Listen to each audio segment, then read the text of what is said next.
Good morning, students.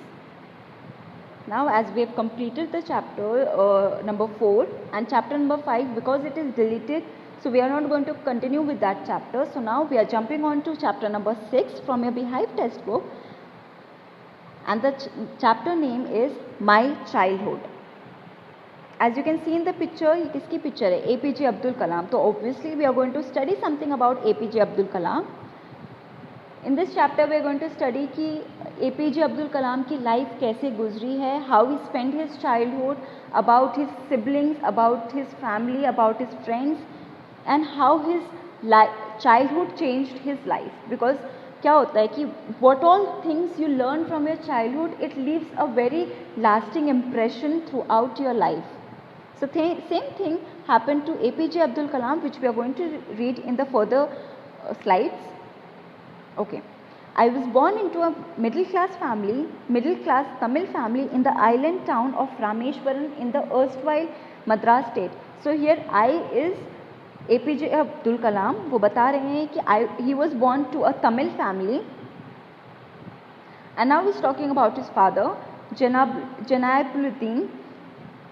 Now he's saying कि he had neither much formal education nor much wealth. मतलब he was not much educated, वो अपने father के बारे में बता रहे हैं, and nor much wealth means ना उनके पास ज़्यादा पैसे थे. Despite these advantages, what are these advantages that is talking about his father's education and wealth? He possessed great innate wisdom and a true generosity of spirit. अब वो बता रहे हैं कि मेरे फादर के पास ना ही ज़्यादा पैसे थे, ना ही he was much educated, but as a person he was very kind person. This is a picture of APJ Abdul Kalam's father.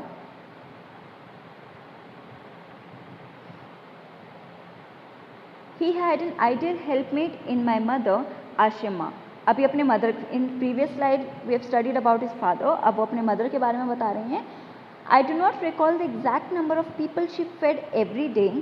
मतलब मुझे याद नहीं है कि हमारे घर में एक दिन में कितने लोगों को मम्मी खाना खिलाती थी. तो अब नाउ यू कैन इमेजिन कि उसके मदर की एक हैबिट थी, शी वॉज वेरी काइंड, तो वो जो भी नीडी पर्सन्स थे उनको खाना खिलाती थी. But I am quite certain that far more outsiders ate with us then all the members of our own family put together. अब वो कह रहे हैं कि मुझे ये पता है कि जब हम खाने बैठते थे तो हमारे फैमिली मेम्बर्स कम थे, इनफैक्ट हमारे जो आउटसाइडर्स थे वो ज़्यादा थे. मतलब इनकी मदर को नीडी पर्सन्स को खाना खिलाना काफ़ी अच्छा लगता था, तो वो अपने नीडी पर्सन्स को डेली खाना खिलाते थे. I was one of many children, a short boy with rather undistinguished looks, born to tall and handsome parents. अभी क्या बोल रहे हैं कि मैं, as you can see in the picture, तो वो कह रहे हैं कि मेरे पेरेंट्स काफ़ी टॉल एंड हैंडसम थे, पर मैं शॉर्ट था, मेरी हाइट काफ़ी शॉर्ट थी. As you can see, the smallest one, the youngest one is APJ Abdul Kalam in the picture. We lived in an ancestral house which was built in the middle of the 19th century. It was fairly large pakka house made of limestone and brick on the mosque street in Rameshwaram. अब ये बता रहे हैं कि हम अपने दादा दादी के जो पुराने घर हैं उसमें रहते थे, पर हमारा घर जो था वो पक्का हाउस था. व्हाट इज़ पक्का हाउस? पक्का house is a house which is made of brick cement, जो प्रॉपरली बिल्ड होता है. ठीक है. एंड वो एक स्ट्रीट में रहते थे जिस स्ट्रीट में एक मॉस्क था. मॉस्क मतलब मस्जिद. And as you all know that APJ Abdul Kalam belonged to a Muslim family. My Austrian father used to avoid all inessential comforts and luxuries. इनके फादर काफ़ी सिंपल थे, एंड वो क्या, उनको कैसी लाइफ पसंद थी? सिंपल लाइफ जीनी पसंद थी. फॉर एग्जांपल लग्जरी लाइफ क्या होती है? When we are using AC, जब हम कहीं बाहर जाने के लिए कार यूज़ कर रहे होते हैं, उसे लग्जरी लाइफ कहते हैं. तो इसके फादर को वैसी लग्जरी लाइफ पसंद नहीं थी. However, all necessities were provided for in terms of food, medicine और clothes. मतलब ये क्या कह रहे हैं? आपने कई ऐसे पेरेंट्स को, फादर को देखा होगा जो बिलीव करते हैं कि हमें लग्जरी लाइफ में नहीं रहना चाहिए, और वो अपने बच्चों को भी बोलते हैं कि आपको ऐसी लाइफ नहीं जीनी चाहिए. बट इसके फादर का ये मानना था, वो अपने लिए वो चीज़ इम्प्लीमेंट करते थे. अपने लिए मतलब वो अपना कुछ भी लग्जरी चीज़ में रहना खाना पीना पसंद नहीं करते थे, but when it comes to their family, वो अपने फैमिली को वो सारी चीज़ें प्रोवाइड करते थे. I would say mine was a secure childhood both materially and emotionally. मतलब अब APJ अब्दुल कलाम कहते हैं कि मेरा जो चाइल्डहुड है, मेरा जो बचपन है, वो काफ़ी सिक्योर था, मतलब सेफ चाइल्डहुड था. चाहे वो इमोशनली बात करें, मतलब अगर आपके घर उनके घर में कोई भी ऐसी लड़ाई नहीं होती थी, और मेटीरियली मतलब उनका जो घर था, उनको जो फूड शेल्टर था, वो काफ़ी ज़्यादा ठीक ठाक था.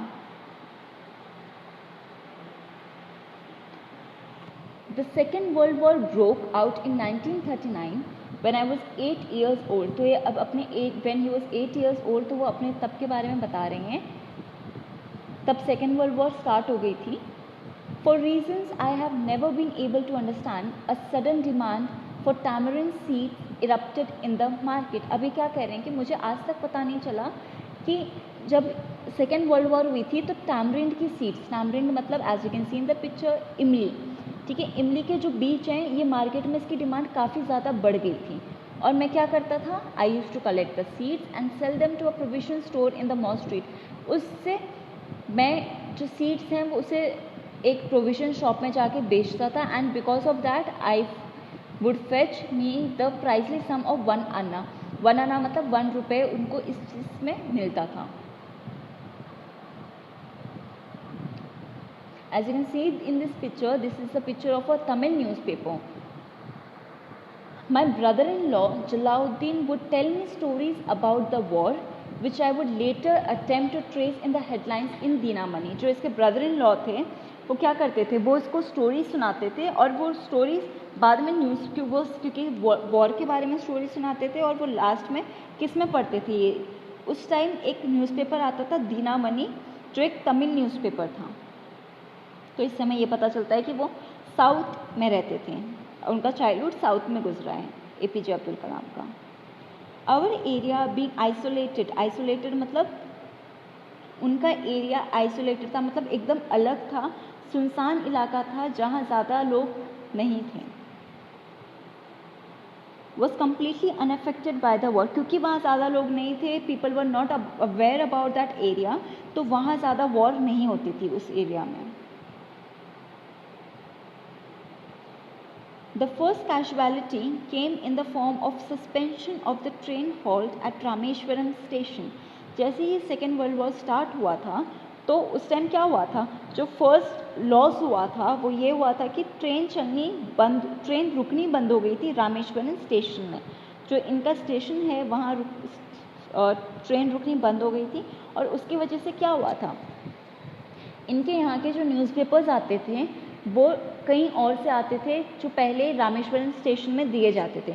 बट अब क्योंकि वहाँ रामेश्वरम स्टेशन में ट्रेन चलनी बंद हो गई थी, तो जो पर्सन्स थे अंदर से न्यूज़पेपर कैसे फेंकते थे, वो मूविंग ट्रेन से फेंकते थे. जैसे रामेश्वरम स्टेशन आ जाता था तो ट्रेन के अंदर से ही न्यूज़पेपर बाहर फेंक दिया जाता था.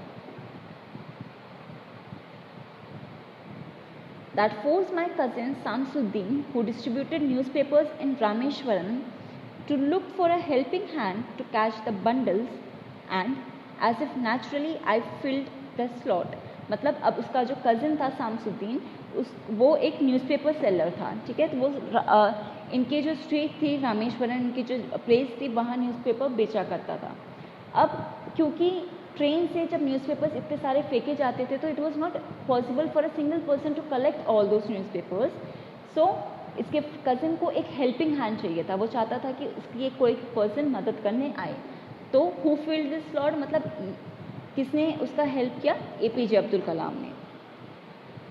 Shamsuddin help me earn my first wages, क्योंकि APJ अब्दुल कलाम उनके लिए काम कर रहे थे, उनके कज़न के लिए, तो वो उनको पे कर रहे थे उस काम के लिए. Half a century later, I can still feel the surge of pride in earning my own money for the first time. अब ये क्या कह रहे हैं कि काफ़ी टाइम तक जब मैंने पैसे कमाए थे तो मुझे काफ़ी अपने ऊपर प्राउड हुआ था कि मैंने अपना फर्स्ट वेज कमाया, फर्स्ट इनकम. Whenever अगर आप कभी भी फर्स्ट इनकम, आप सैलरी आपके हाथ में आती है, तो that is the moment where you feel very happy, क्योंकि आपने मेहनत की and then you got that money, ठीक है. तो he was very happy for quite a long time. Every child is born with some inherited characteristics into a specific socio-economic and emotional environment and trained in certain ways by figures of authority. इसका मतलब होता है जब भी एक baby born होता है, एक न्यूबॉर्न बेबी बॉर्न होता है, तो वो अपने पेरेंट्स से ना कुछ चीज़ें इनहेरिट करता है. इनहेरिट मतलब वो चीज़ें सीखता है. जब वो पैदा होता है तो वो सारी चीज़ें सीख के पैदा होता है. ठीक है. फॉर एग्जांपल अगर एक मदर हैं जो काफ़ी ज़्यादा काइंड नेचर की हैं, जो सबकी हेल्प करती है, तो बच्चा वही चीज़ सीखता है अपनी मदर से कि हाँ मेरी मदर सबकी हेल्प करती है, तो वो भी वही चीज़ सीखता है. तो अब APJ अब्दुल कलाम यहाँ यही कहते हैं कि मैंने अपने पेरेंट्स से भी कुछ चीज़ें इनहेरिट की थी, कुछ कैरेक्टरिस्टिक्स. वो कैरेक्टरिस्टिक्स क्या थी? फादर से उन्होंने इनहेरिट किया था ऑनेस्टी एंड सेल्फ डिसिप्लिन. उनके फादर काफ़ी ऑनेस्ट थे और उन्हें डिसिप्लिन में रहना काफ़ी पसंद था. जैसे हमने पढ़ा था प्रीवियस स्लाइड में कि he led a very simple life. तो वो चीज़ APJ अब्दुल कलाम ने अपने फादर से सीखी. एंड मदर से उन्होंने सीखा faith in goodness and deep kindness. मतलब जैसे हमने प्रीवियस स्लाइड में ये भी पढ़ा था कि उसकी मदर एक दिन में काफ़ी सारे नीडी पर्सन्स को खाना खिलाती थी.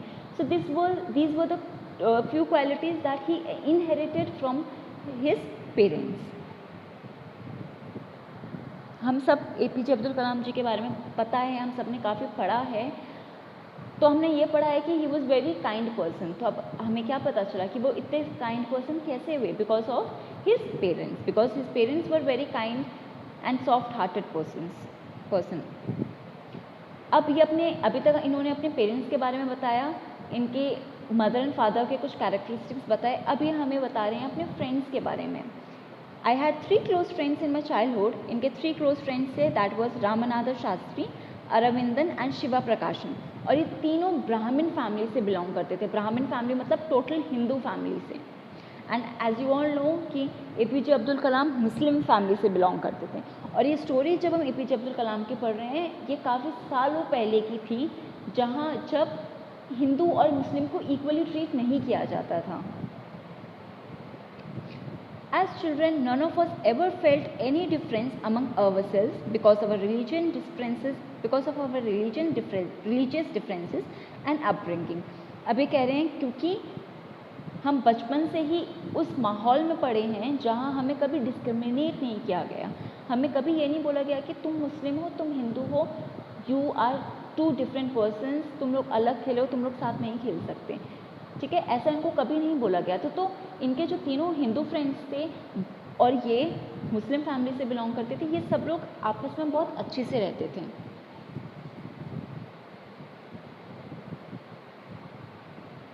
As you can see in this picture, this is a person, Ramnath Shastri, जो APJ अब्दुल कलाम के फादर थे. वो रामेश्वरम के एक बहुत बड़े पंडित थे, हाई प्रीस्ट थे. तो ऑब्वियसली वो एक बड़े पंडित थे, तो उनकी वहाँ उस जगह में सब लोग काफ़ी ज़्यादा रिस्पेक्ट करते थे. Later he took over the priesthood of the Rameswaram temple from his father. अब वो अपने फ्रेंड्स के बारे में बता रहे हैं कि जब वो बड़े हुए तो उनका एक जो फ्रेंड था जिनके फादर प्रीस्ट थे, वो भी बड़े होके एक प्रीस्ट बन गया था अपने फादर की तरह.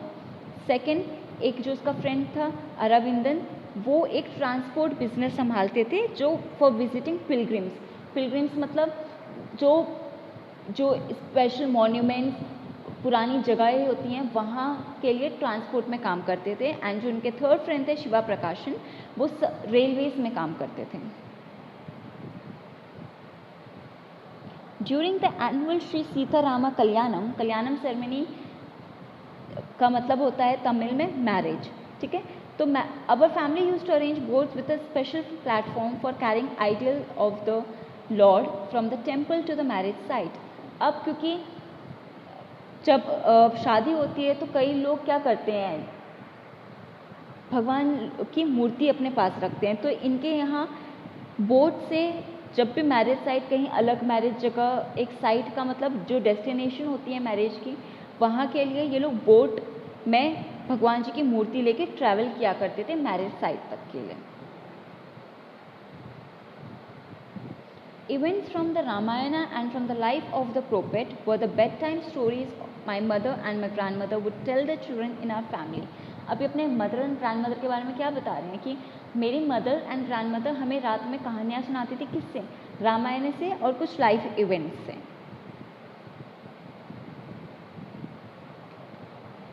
Now students, this slide is very important. One day when I was in 5th standard at the Rameshwaram Elementary School, a new teacher came to our class. अब now APJ Abdul Kalam is telling कि when he was in 5th standard इनके school में एक नए teacher आए. I used to wear a cap which marked me as a Muslim and I always sat in the first row next to Ramanatha Shastri who wore the sacred thread. अब as you all know कि मुस्लिम लोग क्या करते हैं, वो एक cap पहनते हैं. तो इस पिक्चर में अगर आप देख पा रहे हैं फर्स्ट पर्सन, यहाँ एक पर्सन आपको दिख रहे हैं जिन्होंने एक सेक्रेड थ्रेड पहनी है. सेक्रेड थ्रेड को हम हिंदी में कहते हैं जनेऊ, जो हिंदू लोग पहनते हैं. ठीक है, तो वो कहते हैं कि मैं हमेशा फर्स्ट रो में बैठता था अपने फ्रेंड के बगल में. वो एक सेक्रेड थ्रेड पहनता था, उससे पता चलता था कि वो हिंदू है. एंड बिकॉज आई वॉज मुस्लिम तो मैं एक कैप पहनता था सर में. अब जब तो यही बता रहे हैं कि मैं हमेशा से आज तक फर्स्ट रो में बैठा हूँ.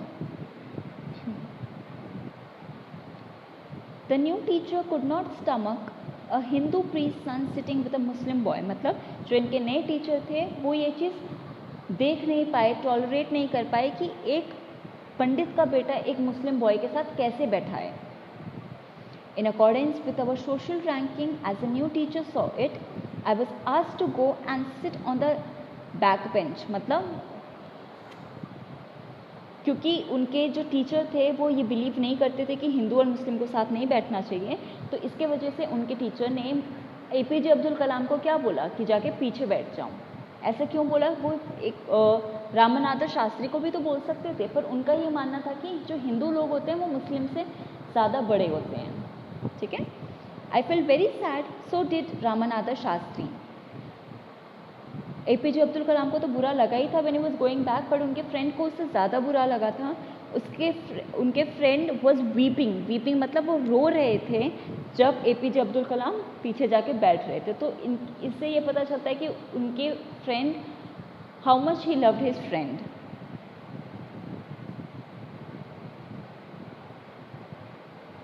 After school, we went home and told our respective parents about the incident. मतलब जैसे इनका स्कूल ख़त्म हुआ वो अपने घर गए, अपने पेरेंट्स को उन्होंने बताया ये इंसिडेंट के बारे में कि हमारे स्कूल में आज एक नए टीचर आए थे and he made APJ Abdul Kalam sit at the back.